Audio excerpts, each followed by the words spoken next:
Can you imagine a state where in every bar, all that was served were airplane mini bottles of spirits? So you order an old-fashioned, and they take the tiny bottle of JD off the shelf, unscrew it, add sugar and bitters, and that's it. Only order, unscrew, serve for every single cocktail. It's crazy talk. Yet that was South Carolina until 2006. Yes, 2006. I'm Susan Schwartz, your drinking companion, and this is Lush Life Podcast. Every week, we are inspired to live life one cocktail at a time by the best in the industry. My first trip to Charleston was long after 2006, and this town is on the top of everyone's list to visit. Could it be because of all the great bars? I was there as part of a group of journalists, the British Guild of Travel Writers to be exact, invited to experience the city.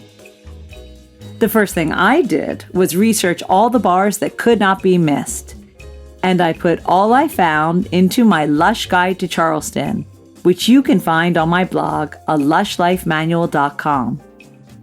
I gathered together a few people who are making the bar scene so dynamic. One was Scott Blackwell from Highwire Distillery, whom I had on the show a few weeks ago. But today I have Craig Nelson, whose bar Proof has been written up in magazines for all the right reasons. Then we meet the bar managers of two of the most famous restaurants in the USA, which just happened to be in Charleston. Justin Simcoe, bar manager of the bar at Husk, and Ashley Dodds, bar manager of Fig. We're starting with Craig Nelson of Proof, and Condé Nast Traveler called him one of the founding fathers of the Charleston cocktail scene. I'll let him tell you how that journey began. I grew up here in Charleston. I grew up over on James Island, which is just like one of the barrier islands to the city. My family's been in Charleston for a couple hundred years. And when I was born, we lived on Folly Beach, and we moved over to James Island, which is just one barrier island end. And that's it. Yeah, that's where I grew up. And you said your family's been here for a couple generations. Where did they come from originally? We've got Scotch-Irish, we've got Swedish, we have some Native American. So a proper American. Yeah, full-on mutts. That's full-on mutts, exactly. Now, on your website, it said that your first touch with hospitality was being dropped off at your grandmother's liquor store. Can you tell me a little bit about that and your grandmother? Sure. Yeah, my grandmother. She and my grandfather ran a liquor store for somebody else, and they had it for quite a few years. When I was in kindergarten, the bus used to drop me off in the shopping center where the liquor store was, and she had cleared off a shelf on the back, right behind the counter, where the half pint bottles used to go. And she would put like a little pallet there, and I would take my nap after got out of kindergarten. So you were like sleeping within the bottles. I would sleep, and she would tape the bell. And when people would come in, she'd catch them. It was a really tiny little liquor store, just a little narrow shotgun space.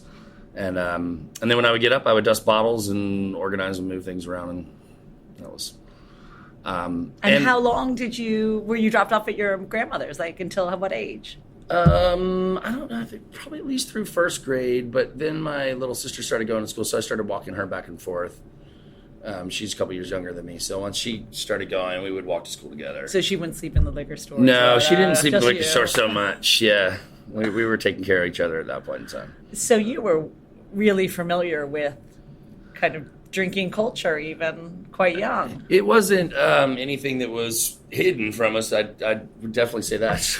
I mean, it was out in the open. My grandmother would have her, bourbon with a side of Coke every afternoon, and my grandfather would have, generally a vodka drink or a Jack Daniels, and their friends would stop by in the afternoon and cocktail, and I got to where I could pour a scotch and soda and drinks, that kind of stuff.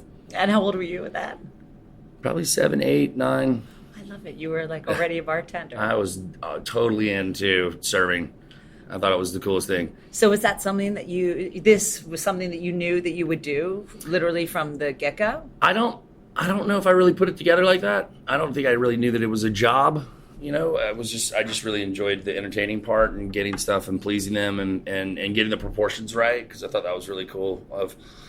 They would give me a little shot glass instead of a jigger to measure out, and I thought that was really cool, just to be precise about it. So you were literally like technical as well. It wasn't just... Well, yeah, because I'd mess it up if I didn't, like at 7, I couldn't eyeball it. So I thought they were like, okay, you make the drinks and get it right, right? It was like, whoa, this is way too strong, kid. You got to take this one back. So they gave me something to measure with. Oh. Yeah. So when you were at school, were you thinking, bartending, I want this to be something that I do, or were you? No, when I was at school, I was to study something else, or I just wanted to chase girls and go surfing. That's all I cared about when I was in school for the most part. I wasn't real hell bent on anything particular. So then, when you got out of school, when I was 14, excuse me. When I was 14, there was a family in the neighborhood that had a restaurant. And I was looking for an after-school job, and my dad talked to them, and they gave me a job, and it started out as washing dishes. And then it moved into, like a busboy didn't show up one night, and I stepped into that role and helped the servers out, and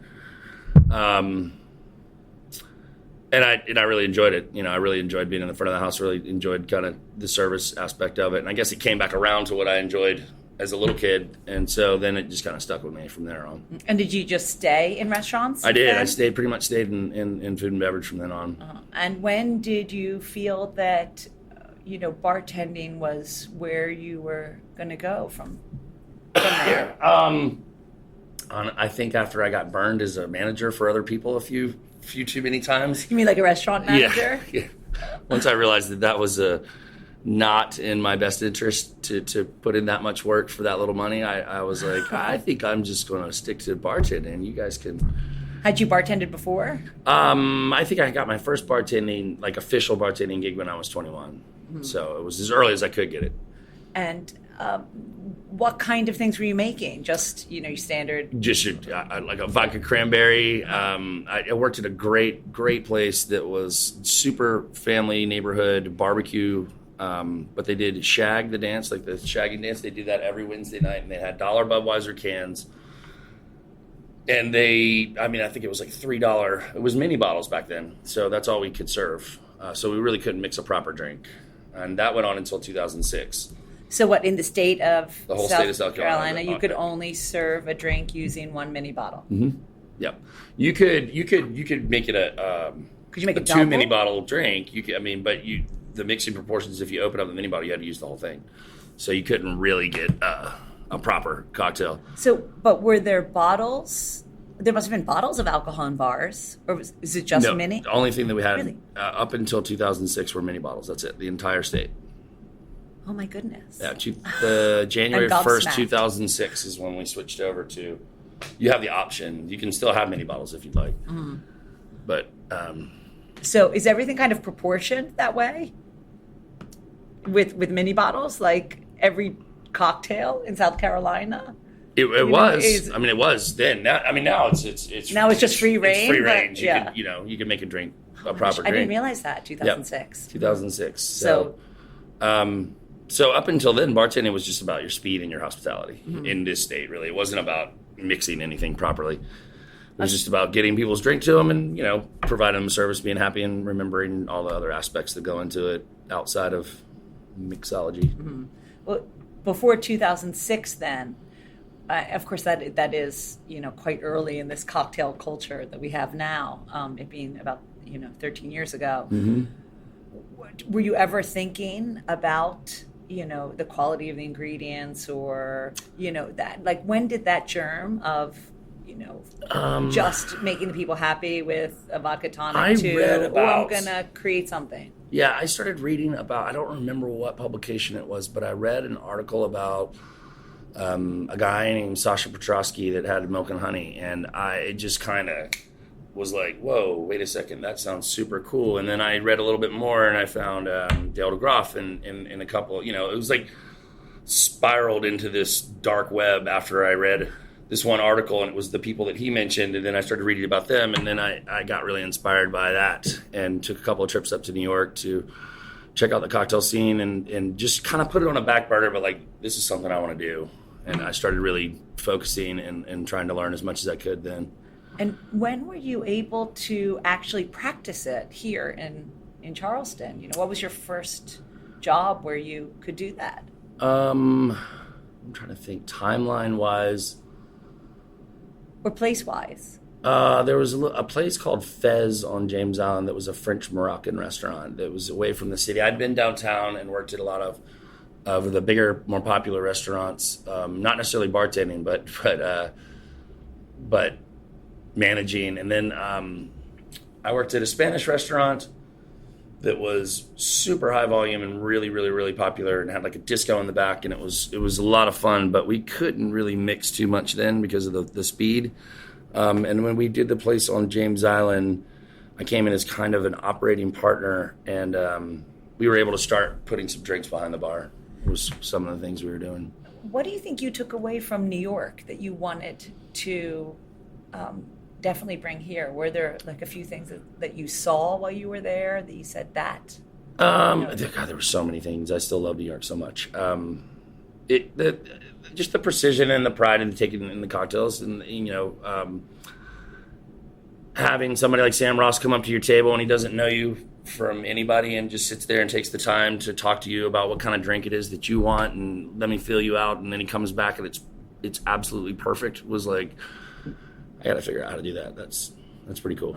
So when you were at the French Moroccan restaurant, do you remember any of the first cocktails that you created? We did. One was it was an aperitif. It was we called it the Club Fez aperitif, and there was a combination of Lillet. I think there was some chocolate bitters, orange soda. It was just really light and refreshing, and it kind of went along with the atmosphere of the place. You kind of come in and have one of these and just kind of get your appetite going. And while you were creating them, were you thinking, okay, this is something that I know I'm gonna love and continue to do, that the whole creative process of it? I mean, I was trying to. Yeah, I think so. I stepped away from it for a little while. That place didn't work out so good. I stepped away from it and went to more of a neighborhood bar where I didn't really have the ability to do that. It was a great place, but it wasn't the kind of place where you mix drinks. And but I got restless and I kept doing it anyway, and I started competing. And what was your first competition? Do you remember? I think it was for the Wine and Food Festival here. And I did the Charleston Buck cocktail, and it was because it was sponsored by Brown-Forman, and it's a Woodford cocktail. And I did an egg white cocktail, and it was the first one, and we won. And then they couldn't use it because they were worried at that time. This is how long ago it was. At that time, they were worried about people being allergic to eggs. So they were like, "Oh, we can't use this cocktail. You're going to get the prize, but we can't use the cocktail." And I was like, "All right, But that helped get some attention and actually even helped get the bar going. So it was stepping out from that and just mixing these things and competing here and there kind of drew some attention to me and helped me get the bar going. So when did proof become something that you thought you could do, or were you asked to come in as it was opening? Yeah, well, Tell me a little bit about the history of proof. Well, I was working in the neighborhood bar, and the two gentlemen that owned that, and they own a large restaurant group, saw that I was getting them some attention and getting them some press through there, because I always put the bar first when I would do a cocktail contest or mix a drink, and they had the lease on this space, and they came and asked if I'd be interested in going into business with them. And I said, they were like, we have an idea. It's going to be a dessert bar with some cocktails. And I went, well, I have an idea that I've been working on already, and here you go. And they were like, oh, whoa, okay. So. And what was your idea? This, pretty much proof. It was, I wanted a place where my wife and I could both go have a glass of wine or a beer or a good mixed cocktail that wasn't necessarily a restaurant. Because to get all of those things, we could either go to like a good craft cocktail bar, but the wine and beer selection would be kind of lacking. Or we could go to a really good beer bar, or we could go to a really good wine bar, but we couldn't kind of necessarily sit down. And I'm a kind of a schizophrenic drinker. I'm like, I might start off with a glass of sparkling wine and switch to a cocktail and finish with a beer. And so we wanted to go someplace where the music was right and the lights were right and we could order all of those things. And so that was the kind of the idea behind Proof. There were plenty of places to go sit at a counter and eat and get all three of those things. But there weren't many places where we could go and just do all of that in one, just as far as like drinking and socializing. Now, you mentioned that there were craft cocktail bars. Mm-hmm. So how has the scene changed in Charleston? It has. From 2006 little mini bottles to embracing craft cocktails. How long have you seen? I mean, it honestly started right off the rip. People started, let's do this. Like, get in, let's start mixing. Now that we can use the full bottle. Yeah. I remember right, so really even 13 years ago. Yeah, people just started getting it going, like they just started playing around with it. And you also had, so the restaurant scene was really starting to take off here and starting to get a lot of acknowledgement. And the restaurateurs, I think, are the ones that kind of pushed the craft cocktail scene here. Because I remember sitting at the bar at Fig and one of the owners, Adam, coming by and putting a bottle of slow gin behind the bar within like the first month of us getting big bottles.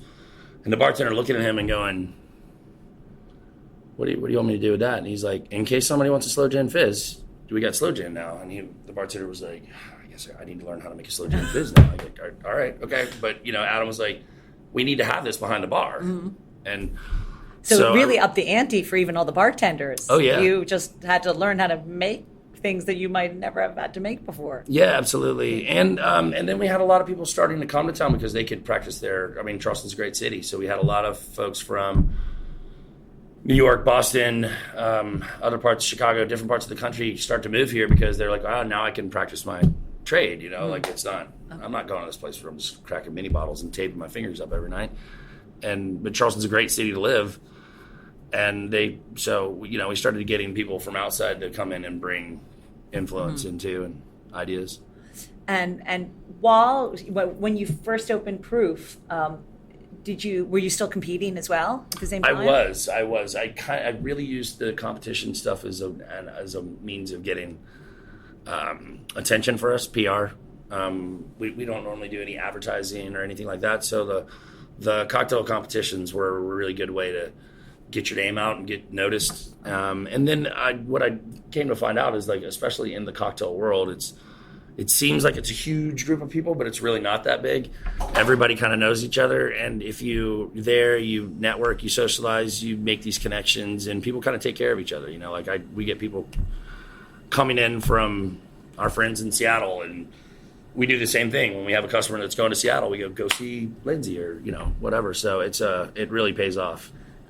Did you see it? Have you seen it become kind of a destination bar? Like, people come from all over the world to come to Proof? To a certain degree. Uh-huh. Yeah, absolutely. To a certain degree. I mean, I think that the reviews and things like that we've got in the press help when people come to town. And we're doing a lot more airfare direct to a lot of major cities now. So when they're sitting on the plane, I think they're catching us and they're coming in for sure. So tell me about the menu. They said, great, we want to go with your idea. Where did you start with your cocktail menu? We started very small. We started with like 10 drinks, I think, on the first cocktail menu. And it was mainly, I think there were 3 drinks that were kind of riffs on something else. We just modified the gin and tonic a little bit. It's a gin and tonic, though. The Charleston Buck that we'd done for the cocktail contest. And then the Smoldering Manhattan was not standard Manhattan, because we used Madeira and bourbon that's infused with Lapsang Souchong. And then everything else was just straight, really by the book classics. No deviation whatsoever. And did you find people responding pretty well to those? We did, yeah. People really, really enjoyed that. And at that time, in 2012, we still had a lot of folks that hadn't tried a Manhattan or an old-fashioned, or, they'd just seen it on Mad Men, and so they were coming in and like, you have an old-fashioned? It's crazy. I kind of think that the South is all bourbon. Yeah. So you're saying that people hadn't really even had an old-fashioned? Yeah, there were still a lot of people that hadn't. they've had their bourbon and gingers for sure, but or a proper martini, like a good 50-50 martini was just, everybody wanted the vodka martini. It took us, we're still battling that one, but we don't really battle it. If you want a vodka martini, fine, no problem, you can have it. Have you found that people were welcoming to, or that if someone wanted something and you said, "Oh, that's really great, but have you tried this?" Do you think? That's about as far as we would go with it. Uh-huh. And we, did you get a lot of takers with that? When we first opened, we were probably a little bit more insistent upon, that's not a martini, or that's not an old fashioned, or and I would say that lasted about 3 months, and then we decided, you know what, this is really not that hospitable. And in general, this is just let's give them what they want, and then we can talk about the other thing while they're at the bar, and we warm them up a little bit, and maybe we make it for them and just send it over to them and see what they think, and we would try to win people over that way instead of. But I would definitely say the first 3 months we made the mistake of a lot of young spots of being very militant about our cocktails are going to be the way that they were supposed to be. You cannot have it that way. No, with a dirty vodka. You can have it, but you can't call it a martini. Right. I don't know. It was silly. We look back on it now and definitely think that was really silly, because that was one of the points, is that we wanted to have a cocktail bar where I could come in and order the 50-50 and my wife could order her dirty martini and nobody was going to say a word about it. And it was like, wait, we forgot that. So, we quickly scrapped that attitude. Now, you mentioned your gin and tonic. You Google your gin and tonic, and it got a lot of press. And, you were named Food and Wine's one of the 50 best bars in the country. I'm not saying it's only because of the gin and tonic, but how did you tinker with it? What did you, talk me through your creative process, even for something such a simple drink? Yeah, that drink came about completely by after I won the Wine and Food Festival contest, 2009, 10, something like that. Part of the prizes was just a great big box of booze and like bitters and mixed and things that weren't available here in the market. And I just started playing with it, and I had fallen in love with Hendrick's gin. It was definitely my gateway gin. I was like, I'm not a gin drinker at all. And then I was like, you can't be a bartender and not be a gin drinker. So like, buck up, buddy, And I started drinking Hendrick's. Now I the more juniper, the better. That didn't last long to take long to get to that point. But I started making this drink when I worked on Saturday nights at the neighborhood bar, and I would want to sit down at the bar for, my wife and I had our first or second child, and I wanted to just get just like 20 minutes at the bar before I went home, and it was my early night out. And I knew that she would probably be putting the baby to sleep right about that time. So like, it wouldn't have been good for me to just bust in the door. And so we had to change. So I would make the drink in a pint glass, and I would muddle the cucumber and put the lemon bitters in there, a little bit of lemon juice, and it kind of slowly had changed until I got it exactly where I wanted it.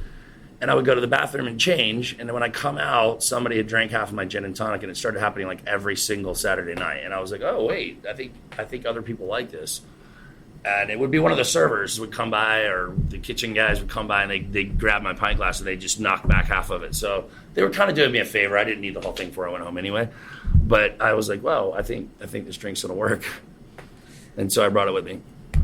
So do you think you'll make one for me at the bar now? I'd be happy to make one for you. All right, cool. All right. Next is Justin Simcoe, bar manager of the bar at Husk. Husk is the brainchild of Chef Sean Brock, which, although he stepped down as culinary advisor in May, still is one of the most important restaurants in the USA. Justin explained to me just how the restaurant and the bar work together. So the bar as a physical building is separate. It was built in the 1830s as a 3-story single-family home, burned down during the Civil War, not because of it, just there were a lot of fires at that time, and no fire brigade or no working fire brigade available. So it sat in rubble for about 30 years. It was rebuilt in 1907 as a 2-story single-family home by a different family. So it is a 2-story building. All the brick is original. All like the earthquake beams going through it are original. So that has a really nice adds to the atmosphere, adds to the environment. You feel like you're sitting in an old basement hanging out, drinking whiskey or cocktails or something like that. As far as the cocktail program itself, I don't know if hyper seasonal is the right term, but we change our drink menu. We change like 5 or 6 drinks out every month and a half, 2 months, 3 months, depending on how quickly we're getting new produce in. So like during the winter, it's a little less interesting just because we're getting a lot of root vegetables, and that's not, the most exciting thing. But like right now, we just started to get dewberries in. So that means that raspberries, strawberries, all the other berries are on the way, as well as peaches. We're going to be getting tomatoes soonish, I hope. A lot of fresh herbs, a lot of flowers. So we got a lot of new stuff to play with, and whatever kind of comes through the kitchen door is what I use in the cocktails. I don't generally special order anything. Like we don't use pineapples because we don't have pineapples in the South. And then as far as the cocktails go, my things kind of stay closer to classic cocktails and do twists, and maybe do like one different ingredient, or if we make something, have it just be kind of weird and people see it on the menu and, oh, really? Is that what you're doing? Like, yeah, it's cool, it's different. You're not going to get it anywhere else. What's an example of that on the menu now? Right now, I have a drink with purple cabbage in it. I have a spicy margarita with purple cabbage in it. So it's not for the flavor, but it's for the color. So when you add lime juice to the anthocyanin, which is in purple cabbage, it goes from being this like dark purple or gray color when it oxidizes to bright pink, like bright pink. So it looks really cool. It's a little earthy, but the drink also has a little mezcal in it, so the smoke, kind of vegetal quality, all blends together really nicely in the cocktail, as well as being really pretty and Instagram worthy, as it were. And you say you make things obviously hyper seasonal, and I was just wondering, do you come up with the ideas before you get the produce? How quickly can you create a new drink? As far as the way that the cocktail menu set up right now is, I kind of know what their twists on. So like one's a twist of a martini, one's a twist of a margarita, and then I can, depending on what shows up, I can do another play on a margarita with berries or something, or a twist on a gin and tonic with some other ingredients that show up, as long as you stick to a similar formula, as it were. So as soon as I taste whatever comes in, I can usually come up with one pretty quickly. The name's usually the most difficult part, which gets frustrating when I have a great drink and I just can't nail down something clever or something just, I don't know, that fits well. But the turnaround for drinks, it's pretty quick once I taste the ingredient, once I talk with our chefs, and we have that conversation. How do you think what's the best way to get the flavor of this fruit out of the actual fruit? Like, what's the best way to get the maximum yield, if you will? That was going to be my next question, is about working with the chefs always, as well. Always. So we get new deliveries of produce, everything in almost every single day of the week. I'll stand in the walk-in with our butcher for the day, and whenever the sous chefs show up, kind of have that conversation separately with all of them, just because they're working on their projects. And I'll ask them, what flavors they think would pair well with it, what they've done dish-wise in the past that have been really successful with, say, loquats or something else that's, relatively obscure greening I might have not picked up at the grocery store that I'm not familiar with. Because I can Google, you can Google anything, but having a conversation with these guys who have been hands-on with it for years, who might have like a little secret to how to get a little bit more flavor out, whether it be use vinegar or some salt or who knows, whatever other methods that they're using. So, I talk with them very regularly. When we hang out after work, we talk about work, but we talk about food a lot, and it's usually about new stuff coming in, things that they're excited about that then I get excited about, because we can just kind of nerd out and hang out and talk. Flavor nerd out. Yeah, pretty much, yeah. All right, thanks so much. Yeah, of course. How can I describe FIG? Which is short for Food is Good, by the way. Chef Mike Latta and his partner Adam Nemero started it all. In 2003, no one was talking Southern food outside of New Orleans. Then Fig came along and changed all that. Ashley is here to tell us how the bar fares in one of the great American restaurants. Yeah, so Fig has been open. We just hit Sweet 16 coming up, so it's pretty exciting. I know you just had dinner at our sister restaurant, The Ordinary, and they've been open for about 6 years. And I think one of the beautiful things about owners, Chef Mike Latta and Adam Nimro, who you just met, they really honed in on Fig for a decade. 10 years. This was their only property, their only restaurant, their only baby for the longest time. So they really created this amazing culture. They're still here, all the time, very often, but they have really built a culture and an ethos that all kind of aspects of the restaurant follow. I think it being chef owned is very important. Everything in the restaurant kind of centers back to the menu, back to the food. I mean, that's why people go out to dinner. They come for the food. That's the main thing. And then all the other sensory, parts of it are just kind of create a better picture. So the wine, and in our case, the bar program. But this restaurant is really focused on the food and the menu. But yeah, after 10 years, they opened up their other property. But yeah, we hit 16 years, and it's a pretty awesome place to work. We have a couple of core members in place. I have been here for 7 years going on, and I started out as a food runner, as a server assistant, and I kind of served for a little while and bartended for a little while, and now my kind of official title is dining room manager, but that's really just a vague term. I do everything from working with reservations to, in this case, kind of doing the more administrative organization of the bar. We have a fabulous bar team. We have 3 full-time bartenders, Nikki Fairman, Danielle Giovanoni, and Michael Boyano. So 3 awesome bartenders that kind of all work really creatively together. I know a lot of restaurants and bar programs have like one head creative director. This kind of allows us to have everyone pull in their strengths. Some lean more classic and kind of boozy stirred cocktails. Some lean a little bit more like fun and creative and colorful and a little bit more whimsical. So you get like lots of different styles, and everyone kind of riffs off of one another. And, I may have the final say and, cocktail names or glassware or like just tweaking here and there. But at the end of the day, it's a really collaborative effort, which makes it a really fun environment to work behind the bar. It's really cool. How often do you change your bar menu? So we, in the past couple of years, we have done like some big changes, maybe seasonally, 4 times a year.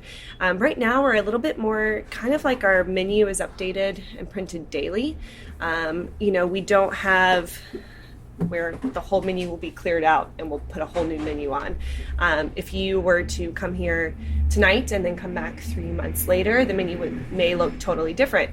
But really it happens in gradual changes. And so our cocktail list is kind of mimicking that a little bit. So we'll keep a cocktail for a couple of weeks, couple of months, switch it out with something different. We may have a really, a couple weeks ago we had a beautiful crop of strawberries come in, so we did like a little strawberry sparkler cocktail. So it doesn't have full changes as much anymore.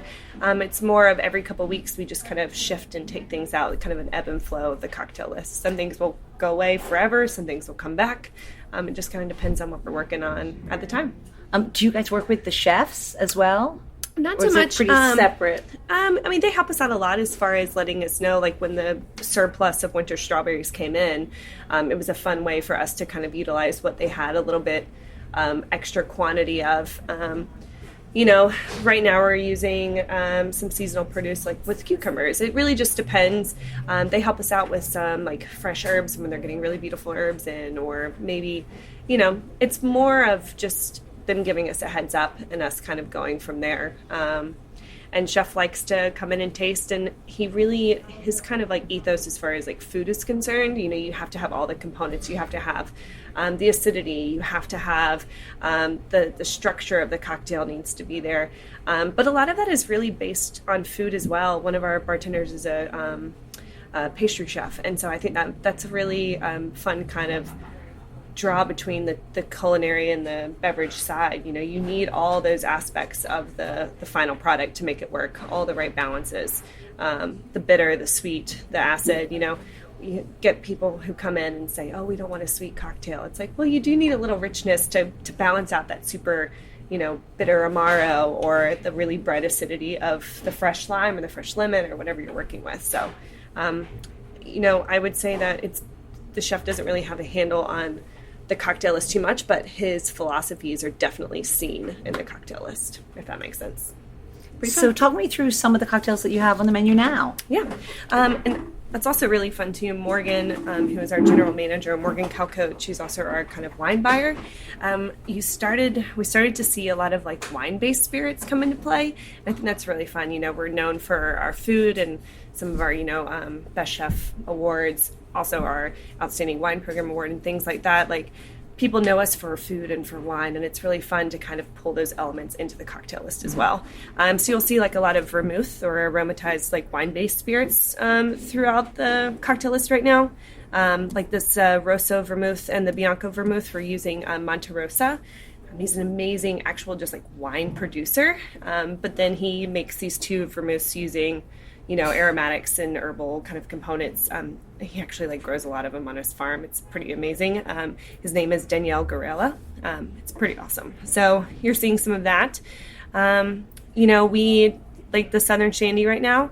We really wanted to do something with the high wire Southern Amaro. So sometimes that's how like these cocktails are created, where we have friends like Scott and Ann from High Wire, and we say, all right, we're going to make something with this Amaro. We kind of tweak around and play around, and this kind of came out of it. We really like the idea of doing something with the shandy. We're using the Blackberry Farms Saison right now, which is an amazing, out of Tennessee. So they're insane. So that's a really fun kind of cocktail right now. It has like fresh ginger. We're using fresh ginger, so it has that spice to it. The beer is really, really delicious in there as well.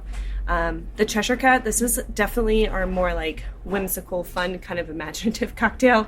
Nikki said she really wanted to do a color change cocktail, which is a little outside of our realm. We usually tend to go a little bit more like classic plays and kind of unmanipulated ingredients, but she really wanted to work with it, so we kind of played around with it. We made some delicious cucumber tequila. That sounds fab. It's really nice. So we have that, and then we have a couple of like floral elements. We're using orange blossom water, Nikolaev elderflower syrup. Nikolaev is a pretty amazing Wachau wine producer that we know about from our wine program. So when we heard that they made elderflower syrup, we got some in and used it in this cocktail. So that's another way, like, it's not just the food that comes into play, it's also our wine program that comes into play. It all kind of ties. We use each other a lot. So when she was bringing in Nikolaev wine, we decided to pick up their elderflower. So that's pretty fun. But it uses butterfly pea extract, which changes from deep purple to the light blue. So it's really, really whimsical. It's called the Cheshire Cat. It literally has like a little vessel off the side that says "Pour Me," just like in Alice in Wonderland. It's pretty adorable. You pour it in, give it a little stir, it changes colors. But then you have something like the Gentlemen Prefer Blondes, which is definitely a play off of a classic. This is a play off of a white Negroni. So you're using Suze and gin. We're using the Amaro Nonino. We love that, producer as far as they make amazing grappa. And in this case, we are using their Amaro. So that's really fun. You get to see lots of different styles. You get to see stirred, boozy, classic oriented cocktails. You get to see really fun plays off of a shandy, like who puts on a shandy nowadays, And then the Cheshire Cat, which is just like really fun and whimsical and kind of out of left field almost, which is really fun. So would you make me one of those Cheshire Cats? Yeah, of course. Perfect. A huge thank you to Craig, Justin, and Ashley for being on the show. Make sure to check out my guide to drinking establishments in Charleston at alushlifemanual.com for addresses and links to all the places mentioned, plus many, many more. Now, are you all dying to try the Cheshire Cat? Well, you won't have to wait long, as it's now time for our cocktail of the week. Our cocktail of the week is the whimsical Cheshire Cat, created by bartender Nikki Fairman. First, you have to make the aforementioned cucumber tequila. So, vacuum seal 1 liter of silver tequila and 400 grams of peeled, de-seeded sliced cucumbers. Place it in a 140-degree water bath for 2 hours. Then after that, shock in an ice bath for 20 minutes, then strain. Now you're ready to build the Cheshire Cat. In a rocks glass over 1 large ice cube, Add 2 droppers of butterfly pea extract, 6 drops of orange blossom water, and 2 ounces of the chilled cucumber tequila. Then give the contents a quick stir just to incorporate them. In another tiny glass, combine 0.75 ounces of lime juice and 0.75 ounces of elderflower syrup together. Then, when you're ready to drink, pour in the small glass of ingredients and give it a stir and watch the magic happen. Yes, it changes color. You'll find this recipe and all the cocktails of the week at lushlifemanual.com, where you'll also find all the ingredients in our shop.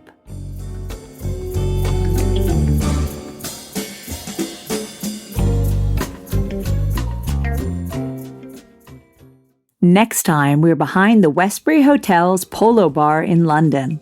This stalwart of Bond Street has been given an injection of spirit by a new bar manager who sits down with me to tell me how he found himself in the middle of the fashion district. Until next time, bottoms up. Thanks for listening to the Lush Life Podcast. For more information and links to everything you've heard, plus a whole lot more, please visit lushlifemanual.com. Always remember the wise words of Oscar Wilde. All things in moderation, including moderation. And always drink responsibly. Okay, I said that last part. Theme music is by Steven Shapiro and used with permission. Lush Life is produced by Evo Terra. And I'm your drinking partner, Susan Schwartz. I'll see you at the bar.